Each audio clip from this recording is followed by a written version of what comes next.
হচ্ছে আমি শর্টকাটে মানে যারা আমার মতো মানে কাঁচা রাঁধুনি তাদের জন্য হচ্ছে রেসিপি দেখাচ্ছি। এটা খুবই সোজা process, I think everyone can do that. So আমি এখানে হচ্ছে 2 কেজি গরুর মাংস নিয়েছি। আমি গরুর মাংস দিয়ে কাচ্চি রান্না করতে পছন্দ করি because it takes less time, মানে মেরিনেটের জন্য। সো গরুর মাংস নিয়েছি 2 কেজি। এরপর এটাতে হচ্ছে বেসিক্যালি 2 কেজির জন্য আমি মোটামুটি যতটুকু টক দই লাগে আমি এখানে মোটামুটি হাফ কাপ টক দই তো দিব। সো আমি হচ্ছে এই মেড টেন্ডারাইজারটা ইউজ করব, আমি কোনো কাঁচা পেঁপে ইউজ করবো না বিকজ আমার কাছে মনে হয় কাঁচা পেঁপের থেকে এটা ভালো কাজ করে। সো আমি এটা ফুল প্যাকেটে দিয়ে দেবো, যেহেতু বিফ আর গরুতে টাইম লাগে। সো এখানে 2 কেজির মতো মোটামুটি ফুল প্যাকেটে দিয়ে দিচ্ছি because I don't want to take risk. So আমি এখানে হচ্ছে বিরিয়ানির মশলা, মানে এইটার মধ্যে আমি কী কী দিই সেটা আমি অলরেডি বলে দিব। এটা আমি মোটামুটি 1 টেবিল স্পুন ইউজ করবো। দেন হচ্ছে এখান থেকে হলো রসুন বাটা আমি 2 কেজি, সো 2 টেবিল স্পুন। দেন হচ্ছে আদা বাটা 2 টেবিল স্পুন। ওকে, দেন হচ্ছে সরিষার তেল ছাড়া আমার কাছে মনে হয় যে পুরো কাচ্চিটাই ইউজলেস। সো সরিষার তেল মোটামুটি হাফ কাপের মতো। আমি সরিষার তেলটা পছন্দ করি, সো সরিষার তেল দিলে এমনি মেরিনেশনটা খুবই ভালো হয়। তো সরিষার তেল, দেন হচ্ছে অবভিয়াসলি টমেটো সস,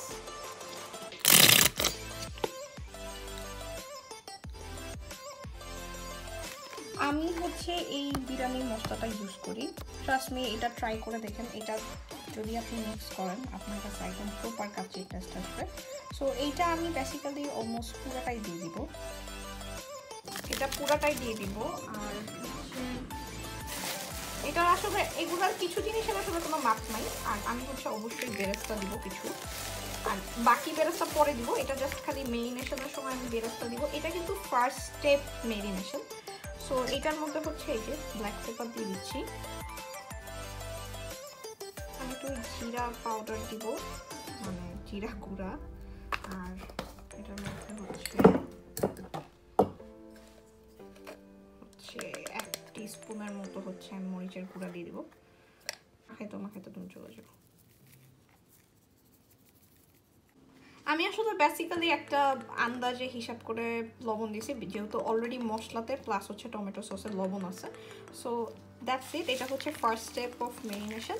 আমি সেকেন্ড স্টেপের মেরিনেশন আবার পরে দেখাচ্ছি। আমি এখানে আলু কেটে সেটার মধ্যে হচ্ছে একটু জর্দার রং মিক্স করে দিয়েছি। তো এটাকে আমি এখন ভাজবো, ভাজার সিস্টেমটাও আমি আপনাদেরকে দেখা দিচ্ছি। সো বেরেস্তার যে তেলটা ছিল সেই তেলটার মধ্যে আমি আসলে বেসিক্যালি ভাজবো। এবং আরেকটা জিনিস বলে দিই, এই আলুটা ভাজার জন্য কিন্তু আমার ডেফিনেটলি এরকম মোটামুটি ডুবা তেল দিয়ে প্রয়োজন। সো এই গরম তেলটাতে আমি আসলে হচ্ছে চিনি দিয়ে দিই, এটাই just speciality. So just try this way. এই আলু জাস্ট খেতেই ইচ্ছা করবে, এত মজা হবে। সো এটার মধ্যে আমি সুগার দিয়ে দেবো, আর এই তেলটার ভিতরে আমি হচ্ছে হালকা লবণ দিই। সো এখন হচ্ছে এই চিনিটা একটু গলা পর্যন্ত ওয়েট করবো, যে চিনিটা গলতে যতক্ষণ লাগে। তো চিনিটা গলার পরে আমি আসলে আলুটা দেব। আচ্ছা, আলুর জিনিসটা দেখাই। আলুর উপরে দেখেন আলুটা একটু ক্যারামেলাইজ হয়েছে, এটা কিন্তু বেসিক্যালি সুগারের প্রোডাক্ট। তো এই যে এই ক্যারামেলাইজ যে জিনিসগুলো, এগুলো কিন্তু সুগার। সো এইগুলো আসলে বেসিক্যালি আলুর উপরে বসে যায়। সো এইটা যখন রান্না হবে এটাতে একটা অসাম টেস্ট আসে। এটা আপনারা এইভাবে আলু না ভাজলে কখনোই বুঝতে পারবেন না। তো ট্রাই ইট। আমি আপনাদেরকে বলছিলাম যে মেরিনেশনের ফার্স্ট ধাপটা আমি আপনাদেরকে দেখাইছি। তো আমি মেরিনেশনের সেকেন্ড ধাপটা দেখাই। তো আমি একটা পেস্ট বানাইছি, এটার মধ্যে বেসিক্যালি হচ্ছে কাজু বাদাম, কিশমিশ আর হচ্ছে পোস্তদানা দেওয়া। সো এটা আপনারা যে কোনো বাদাম ইউজ করতে পারেন, ইটস আপ টু ইউ। আমার বাসায় কাজু বাদাম ছিল, তো আমি এটা ইউজ করছি।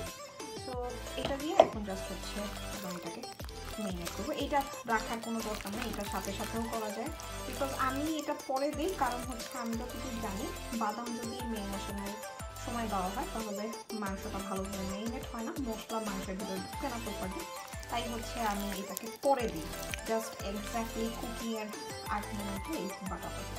রাইসটা লেজি হয়ে বলে দিই, আমি আসলে ডিরেক্টলি চাল ধুয়ে গরম পানি দিয়ে বসায় দিই।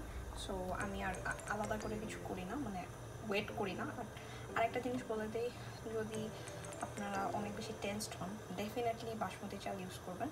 সো আমি এখানে হচ্ছে চালটা ধুয়ে গরম পানি দিয়ে বসা দিয়েছি, আর এটার মধ্যে আমি হচ্ছে দারচিনি, এলাচ, তেজপাতা, শাহি জিরা আর হচ্ছে লবণ নিয়ে আমি একটু কনফিউজ, যেহেতু আমি পাকা রাঁধুনি না, তারপর আমি 1 কেজির মধ্যে প্রায় 4 টেবিল চামচ লবণ দিছি। সো আপনারা একটু বুঝে শুনে লবণ দিয়ে, যেটা আপনাদের কাছে মনে হয় পারফেক্ট। সো এটা আপনারা আপনাদের মতো করে দিন। আর আরেকটা জিনিস বলে দিই, চালটা এমন সময় সিদ্ধ করতে হবে যাতে হচ্ছে অলরেডি বাকি জিনিস রেডি হয়ে যায়, এবং যাতে হলো চালটা নামায় সাথে সাথে দেওয়া যায়। এটা হচ্ছে আমার সেই তেল, যেই তেলটা দিয়ে আমি হচ্ছে আলু আর পেঁয়াজ বেরেস্তা করছি। তো এই তেলটাই বেসিক্যালি হচ্ছে আমি হচ্ছে একটু বটমে দিয়ে দিব।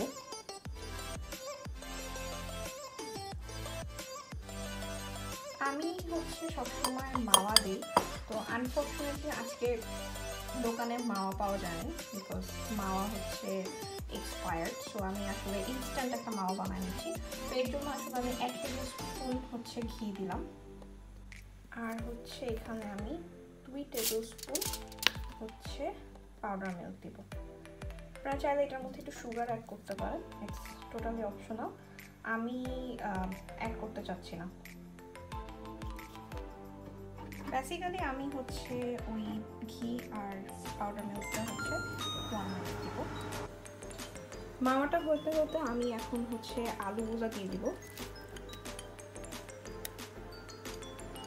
Top on the top.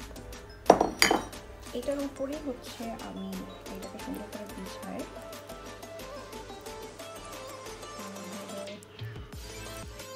সবাই দিলে বেটার, তাহলে আলুগুলো সুন্দর করে, আলুগুলো অলরেডি গলে গেছে, আমি দেখলাম অনেকটাই গলা, খুবই ভালো।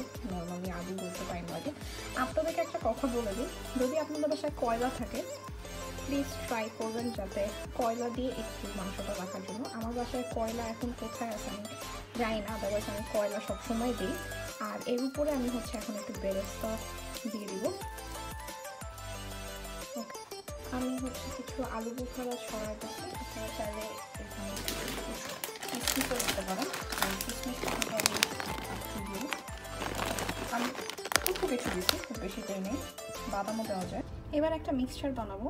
এখানে হচ্ছে আমি গুঁড়া দুধ নিছি, একটু স্যাফরন নিছি, আর হচ্ছে মানে স্যাফরন মানে হচ্ছে একটু রং নিছি, একটু ঘি, আর এই যে চালের যে পানিটা এখান থেকে একটু পানি এখানে দিয়ে দিব, গরম পানিটা, আর মিক্স করব হচ্ছে কেওড়া জল।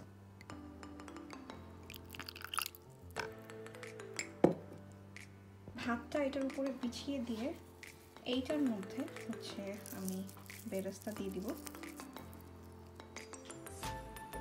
আমি দেখাচ্ছি সবগুলো কি কি দিব, দেখলে সবাই হয়তো বুঝতে পারবেন, আমি একবারে বলতেছি। ওইখানে বেরেস্তা দিছি উপরে, দেন হচ্ছে যে মাওয়াটা বানাইছিলাম মাওয়াটা, এরপরে হচ্ছে কাঁচামরিচ আমি ভেঙে ভিতরে ঢুকাই দিচ্ছি, বিকজ আমার আস্ত কাঁচামরিচের থেকে ভাঙা কাঁচামরিচটা বেশি ভালো লাগে, এটা আমার স্মেলটা বেশি ছড়ায়, আর প্লাস হচ্ছে একটু স্পাইসিও লাগে। আর হচ্ছে আমি যে মিক্সচারটা বানালাম ঘি, দুধ আর ভাতের পানি দিয়ে, সো মেক শিওর যে ভাতটা যেন গরম অবস্থায় সাথে সাথে দিয়ে দেওয়া হয়, আদারওয়াইজ কিন্তু এটা ভাত পাবে না। সো এখন হচ্ছে আসল টেকনিক, আমি হচ্ছে এভাবে করে ফয়েলে মুড়াইছি। আমি আপনাদেরকে আগেই বলছি আমি কাঁচা রাঁধুনি, সো আমি এবার ফয়েলে না ভালো করে ফয়েলটা পেপারটাকে খুব ভালো করে আটকাবো যতটুকু প্রেশার দিয়ে পারা যায়। এবং এইখানে একটা ফুটা আছে যেটা আমি হচ্ছে অফ করে দিব। এবার এইটার উপরে ভারী কিছু একটা দেওয়ার জন্য আমি এখানে একটা ছোট্ট পাতিল দিছি আর তার উপরে এরকম পানি ভরে দিয়ে দিছি যাতে এটা ভার পায়। এইভাবে আমি হচ্ছে 10 মিনিট অলরেডি হাই রাখছিলাম। এরপরে 10 মিনিট হাই হওয়ার পরে এখন এভাবে এরকম একটা তাওয়া দিয়ে একদম লো করে দিয়ে মাংসটা আমি মানে বিরিয়ানিটা একদম পুরো 1 ঘন্টা রাখবো, যেহেতু এটা beef I don't want to take risk in text time, so এর জন্য 1 ঘন্টা। ইউ ক্যান সি যে মাওয়াগুলো সুন্দর একদম মিশে গেছে, বোঝাই যাচ্ছে না যে আমি আসলে পুরো দুধ দিয়ে বানাইছি আলাদা করে, একদম সুন্দর করে মিশে গেছে রাইসের সাথে। একদম একটা ভয়ঙ্কর পার্ট।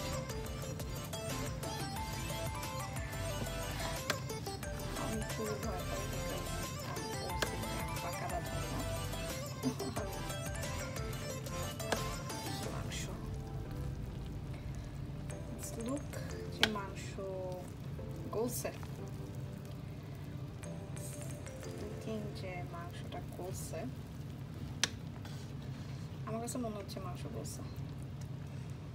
বাকিটা খাওয়ার পরে বলি।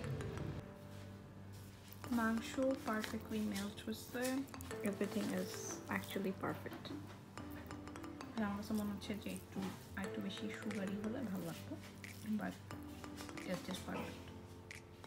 আমি আলু দেখাই, জাস্ট লুক এট দ্য আলু ভেঙে গেছে। মাংস